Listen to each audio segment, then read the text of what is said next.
Hello. Good morning, good afternoon, good evening. Thank you very much for being with us. We appreciate your effort, we appreciate your comments, we appreciate everything. My greetings to all of you. Before I forget, brothers Okefo, my greetings to you. I hope you are doing well, I hope you are fine. Sister Gladys, my greetings to you, and the rest of you, all of you that we are together, all of you, those that are sharing the videos. Thank you very much. I can't mention all of you, your names. You are really doing a wonderful job. Thank you very much. I'm grateful. Some even share the write-ups as well. Thank you very much. This is the way we learn. We are all learning from each other. Without wasting much of your time, as I said in the previous video,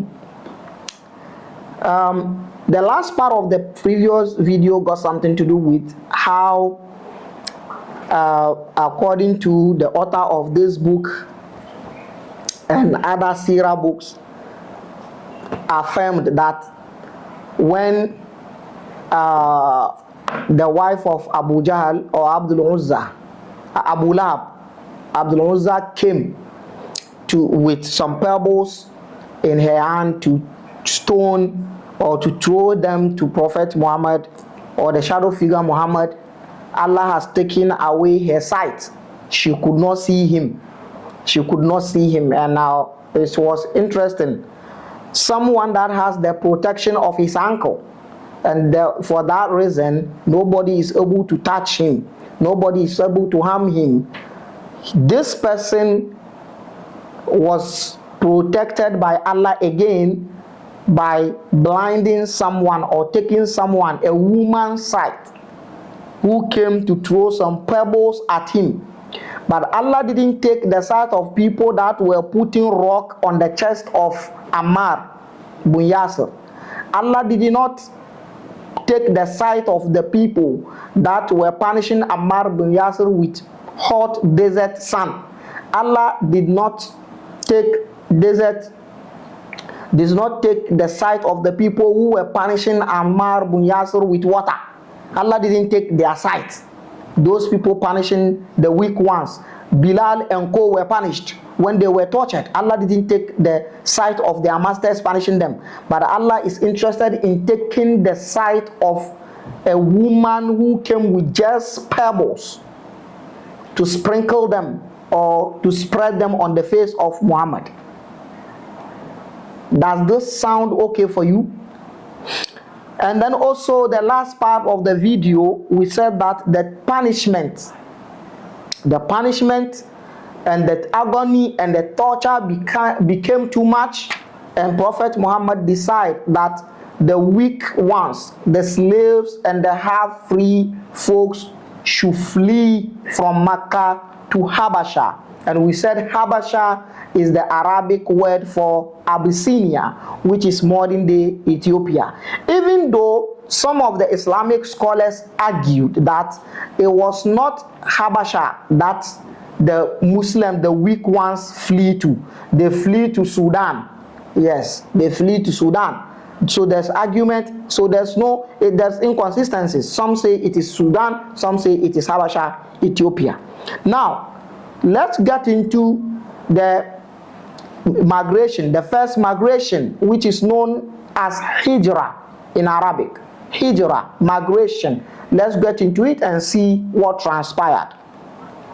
Still, we are with Ar-Rahiq al-Makhtoum, page 99, 98, 99. Now, the reason why I'm sticking to only this one is that it is easy to come across. It is in the market. That's one. Two, time factor. We are saving the time. If not, the others are here. And you saw how we did it when we started the whole thing. You saw how we did it. We were reading from various Sirah books, right? Yes. So we can still do it that way. Whatever information we are giving you from here is found in the other books as well. You go there, you get them. Now, Al-Hijratul Ula ila al-Habasha, the first migration to Abyssinia. Now it reads: كانت بداية الابتداءات في أوساط أو أواخر السنة الرابعة من النبوة. The torture that the weak and the slaves went through by accepting Islam started from the end of the 4th year of the prophethood of Muhammad. But at Da'ifa, they started punishing them little by little. ثم لم تزل تشتد يوما فيوما وشهرا فشهرا, and then the punishment or the torture start to increase. حتى تفاقمت في أوساط السنة الخامسة. In the middle of the 5th year of the prophethood of Prophet Muhammad, the torture becomes so severe that one cannot endure. Okay. وَنَبَى بِهِمُ الْمَقَامُ فِي Mecca. Staying in Mecca became so tight for them. وَأَخَذُوا يُفَكِّرُونَ فِي حِيلَةٍ تُنْجِيهِمْ مِنْ هَذَا الْعَذَابِ الْعَلِيمِ. So they started thinking of a plan that would save them from this torture. Plan. It is humans that plan. It is humans that think of strategy. It is humans that think of putting systems in order, not divine, not Allah. Why should Allah allow them to think of having a plan to save themselves? If indeed Islam is for Allah and Allah is the protector of Islam, why can't Allah protect them? Why can't Allah offer them security? Why should they think of planning for their protection and their security? It is because it is man-made religion. That is why everything surrounding the religion got to do with man plan, human plan. Okay. And then وفي هذه الظروف نزلت سورة الزمر. When they were thinking of what to do, نزلت سورة الزمر. The Quran chapter number 39 was revealed. إلى اتخاذ سبيل الهجرة, alluding to hijrah. This is not actually true, but let's leave it like that. Alluding to hijrah. وَتُعْلِنُ بِأَنَّ أَرْضَ اللَّهِ لَيْسَتْ بِضَيِّقَةٍ. And the verse is saying, there's a verse in the Quran chapter 9 which is saying that the earth of Allah is not congested. So since the earth of Allah is wide, you can move from somewhere to somewhere if you are being worried. This is what the verse is saying. Surah Zumar, Quran chapter 39, verse 10. The verse says, لِلَّذِينَ أَحْسَنُوا فِي هَذِهِ الدُّنْيَا حَسَنًا. Those that has done good deeds in this world will receive good deeds. وَأَرْضُ اللَّهِ وَاسِعًا. And the earth of Allah is wide. إِنَّمَا يُوَفَّى الصَّابِرُونَ أَجْرَهُمْ بِغَيْرِ حِسَابٍ. Allah reward the patient ones without reckoning. This is just to fix it. It's a fictional story, and they brought this verse to back it up. In reality, the verse got nothing to do with the migration, but we'll talk about that later. And then وَكَانَ رَسُولُ اللَّهِ قَدْ عَلِمَ أَنَّ أَصْحَمَةَ النَّجَاشِي. And they said, the Apostle of Allah knows that Ashamat al-Najashi, the Negus Ashama, Malik al-Habasha, the king of Habasha, Abyssinia, Malikun Adil, was a just king. La yudlamu indahu ahad.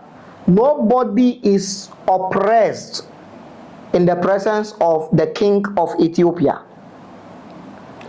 فأمر المسلمين أن يهاجروا إلى الحبشة فرارا بدينهم من الفتن. And then Muhammad commanded the Muslims, the weak ones, to migrate to Abyssinia, firaran, running away, fleeing bidinihim, with their religion, min al fitna, from the torturing of the people of Mecca. This king of Abyssinia was a Christian, and Abyssinia at that time, I think, was a Christian kingdom. Even though the Christianity over there at that time is perceived to be Monophysite Christianity, Monophysite Christianity. You know, there are some Christians sects that are no more common nowadays. One of them is Monophysite Christianity. Another one is Mennonite Christianity. All these ones are types of Christianity which are not common these days. But by then, Ethiopia was a Christian kingdom, and the king is a Christian. Now, a Muslim who later condemned Christianity and condemned Judaism is commanding his followers to go to Christian land to seek protection. Okay. Now,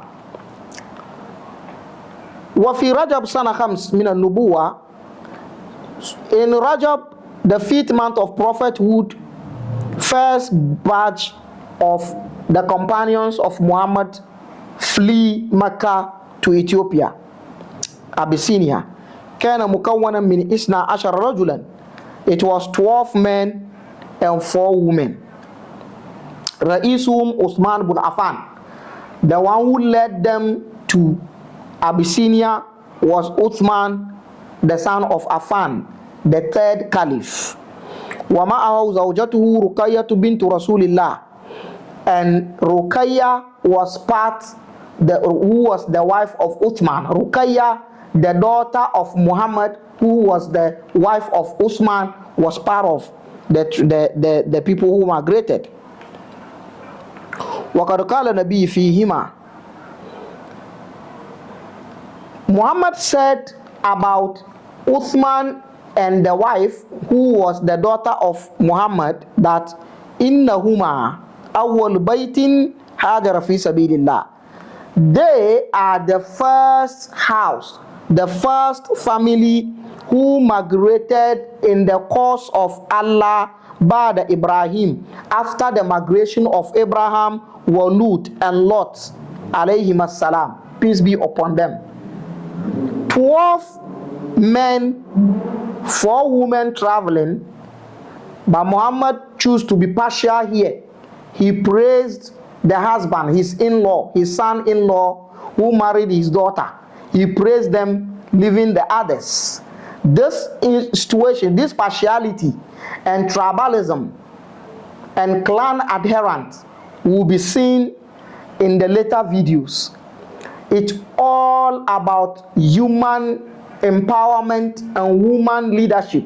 Somebody wanting to rule some people, and he created a religion in order not to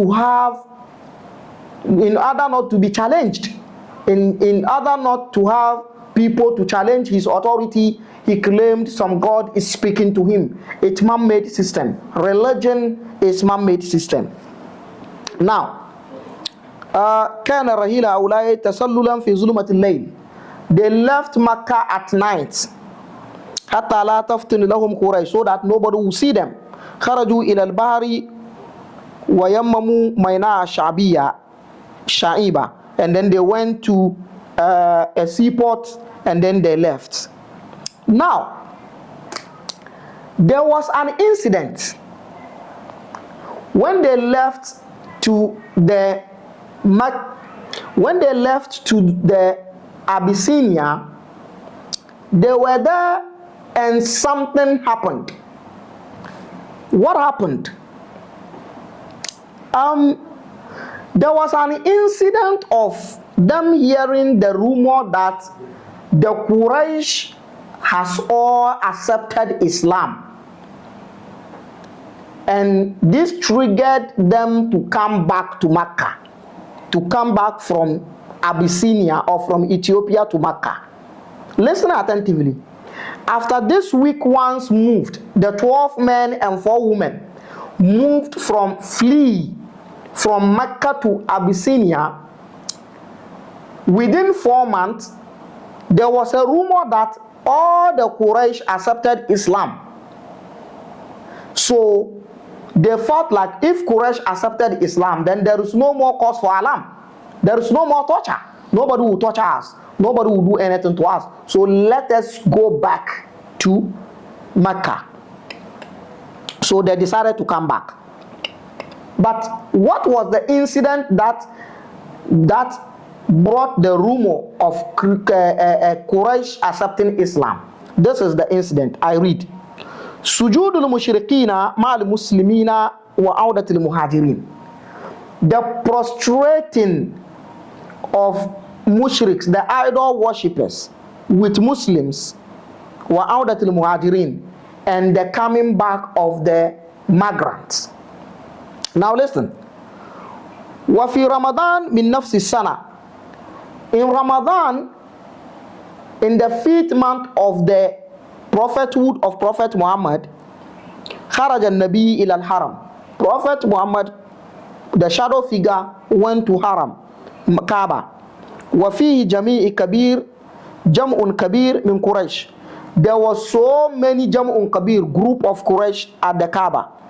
Fihim sadatuhum wa kubara'uhum. Their opinion leaders and their elders were also there. Faqama fihim, and he stood among them. Wa faja'ahum bitilawati suratul najm, and he recited suratul najm to them, upon them. Suratul najm is Quran chapter number 53. Quran chapter number 53 was suratul najm. If you pick the Quran, any Quran you pick today, the chapter 53 is Suratul Najm. He recited this surah while the Quraysh and the elders were there. Now listen. وَلَمْ يَكُنُ أُولَٰئِكَ الْكُفَّارُ سَمِعُوا كَلَامَ اللَّهِ مِنْ قَبْلِ. The Arabs never heard, according to this author, the Arabs never heard this, the recitation of Quran before. لأنهم كانوا مستمرين على ما تواصى بهم بعضهم بعضا من قولهم, because they are clinging to what they told each other, that was mentioned in Surah Al-Fusilat, that لا تسمعوا لهذا القرآن والغوا فيه لعلكم تغلبون. Don't listen to this Quran and ridicule it. Just ridicule, don't listen to it. فَلَمَّا بَاغَتَهُمْ بِتِلَاوَةِ هَذِهِ السُّورَةِ, when he prompted them with the recitation of Quran chapter 53, Surah Al-Najm, وَقَرَأَ آذَانَهُمْ كَلَامُ إِلَهِي الْخَلَّابِ. According to him, this verse of this chapter has really emotionally gotten to this Quraysh people. وَكَانَ أَرْوَى كَلَامٌ سَمِعُوهُ قَطْ. And this is the burst of the words they've heard before. وَأَخَذَ مَشَاعِرُهُمْ وَنَسُوا مَا كَانُوا فِيهِ مِنْ أَحَدٍ إِلَّا وَهُوَ مُسْغٍ إِلَيْهِ. All of them were listening to him. لَا يَخْطُرُ بِبَالِهِ شَيْءٌ سِوَاهُ. They don't care, they are not paying attention to anything they were listening to, only this Quran. حَتَّى إِذَا تَلَى فِي خَوَاتِمِ هَذِهِ السُّورَةِ. Until he recited and he got to the last part of the surah. ثُمَّ قَرَأَ, and he recited فَاسْجُدُوا لِلَّهِ وَاعْبُدُوا. Prostrate to Allah and worship him. And Muhammad ثُمَّ سَجَدَ, and Muhammad prostrated. وَلَمْ يَتَمَالَكْ أَحْدٌ نَفْسُهُ حَتَّى خَرَّ سَاجِدًا. And all the Quraysh with him in the premises of Kaaba also prostrated. So it means, now listen to the story properly. From this narrative, it means the whole chapter of Surah Al-Najm was recited at a go, at the same place, right? Relax, there's a blow coming. One, that is it. So it means the whole chapter was recited, the whole chapter, which also means that that chapter, Surah Al-Najm, was completely revealed. That is why Prophet recited the whole thing to the last part, which says, Fasjudu lillahi wa'budu. Prostrate to Allah and worship him. So Muhammad prostrated and the Quraysh also prostrated. This is fantastic. But in this same narrative, you will see a problem here. Now, let's take a little dimension and talk something briefly about Surah Al-Najm. Surah Al-Najm, as I stated earlier, was Quran chapter number 53. That's number one. Number two, How many verses does Surah An-Najm has? Surah An-Najm ekita verses saying. Don't forget, according to this narrative, you see that I'm telling you, these things are lies, fabrications, embellished stories, concocted to give you the scenario that the religion is so fantastic. It's a lie. Just listen. From the narrative, the whole surah was recited, which gives the notion that the surah was revealed completely. 1. 2. Let's check how many verses that Surah An-Najm has. Now listen to me. I have a Quran here. I want to show you something. According to Quranic elite, they said Surah An-Najm has 62 verses. Listen, according to Quranic elite, some Quranic elite, or most Quranic elite, Surah An-Najm has 62 verses. But the Quran that has 62 verses of Surah An-Najm is not all the Quran of the world. Listen attentively. The Quran that has 62 verses of Quran chapter number 53 is not all the Quran of the world. It is only the Quran that was arranged by the Kufi scholars. Kufi scholars.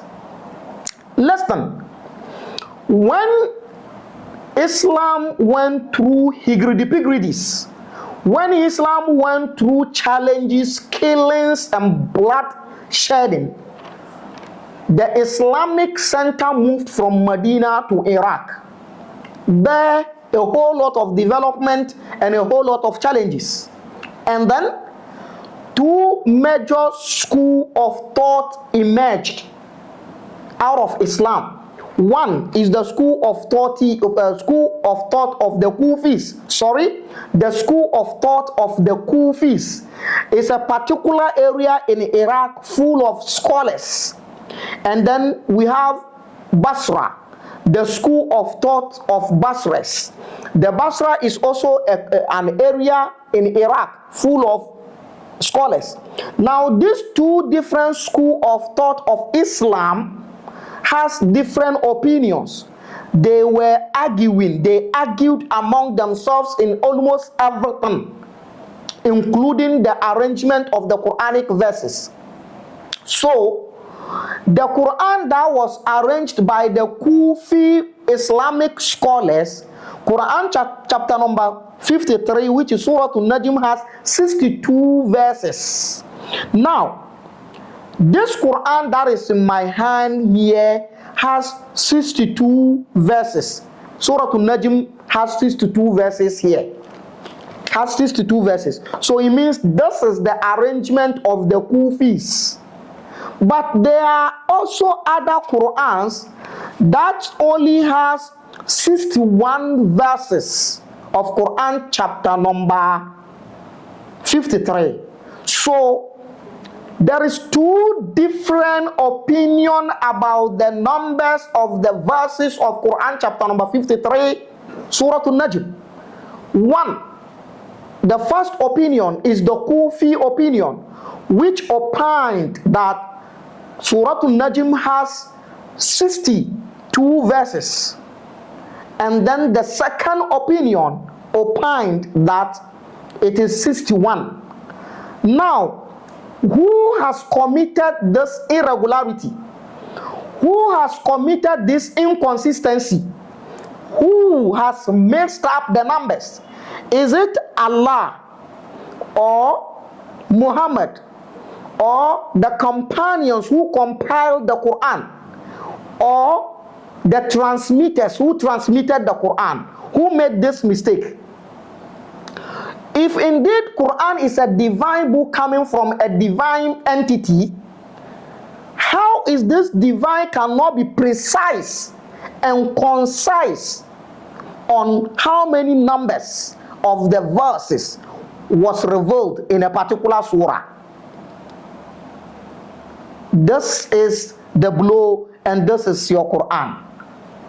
Now, another question.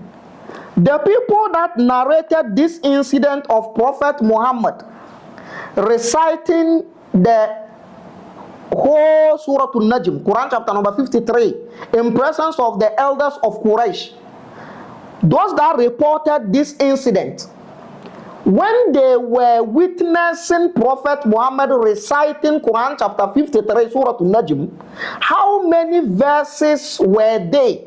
How many verses did Prophet Muhammad recited at that particular moment?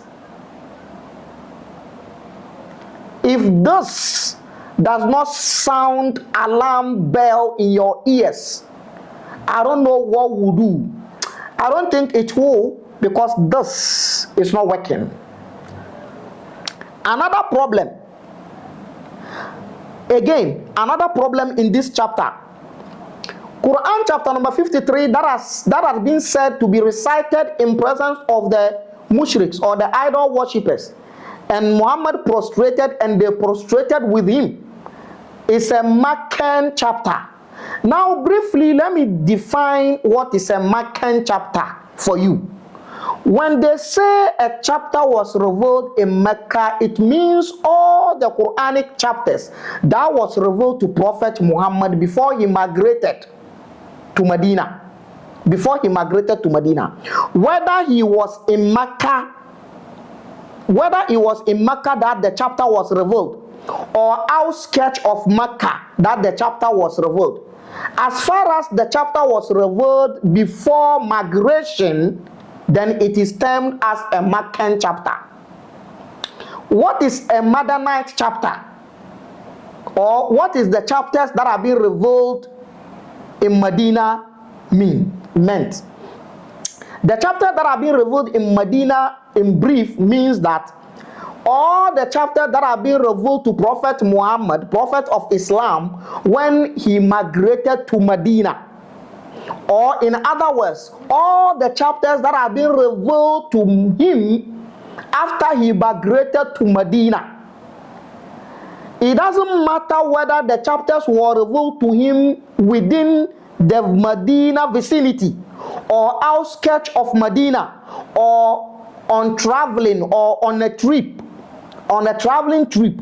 As far as the chapters were revealed after the migration, those chapters were termed as Medinan chapters.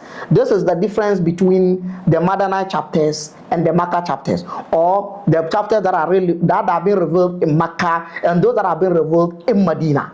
It is getting interesting, right? Now listen.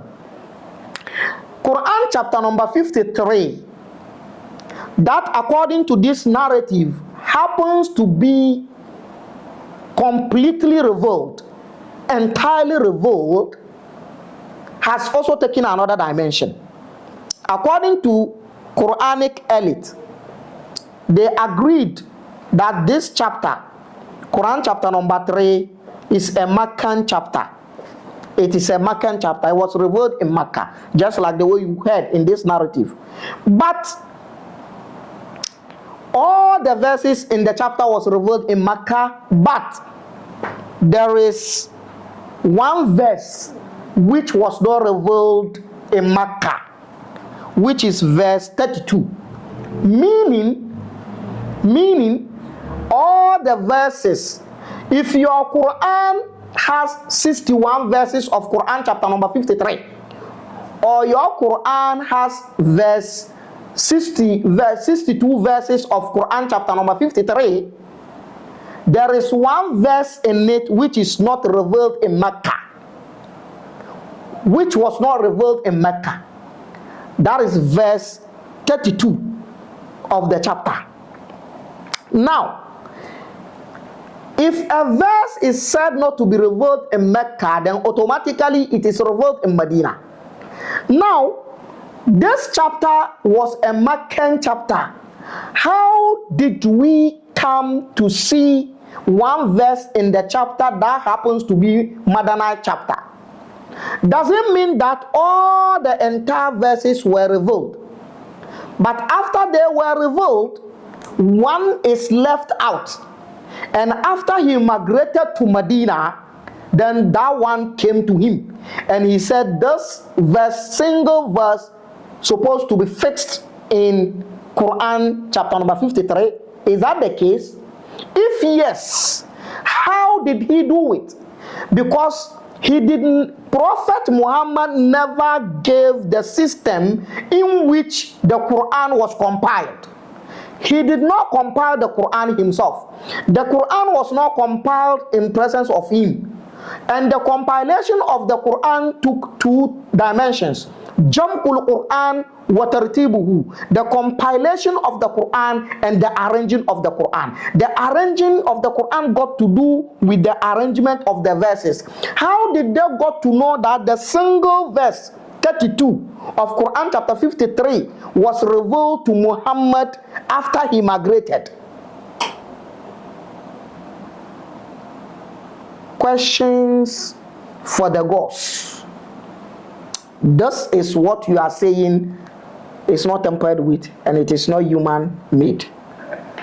If this does not sound alarm bell in your ears, there is no anything that will sound alarm bell again. Now let's proceed. Let's proceed.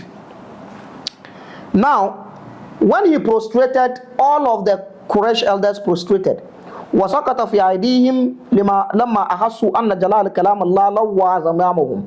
And then they realized that the words of Allah has gotten them. فارتكبوا أينما كانوا يبذلون قصارى جودهم في محوه وإفناؤه. And they wanted to eradicate the idea or the notion that they have prostrated with Muhammad. Now, what did they do? وَكَتَوَالَى عَلَيْهِمْ لَوْمُ الْإِتَامِ مِنْ كُلِّ جَانِبٍ.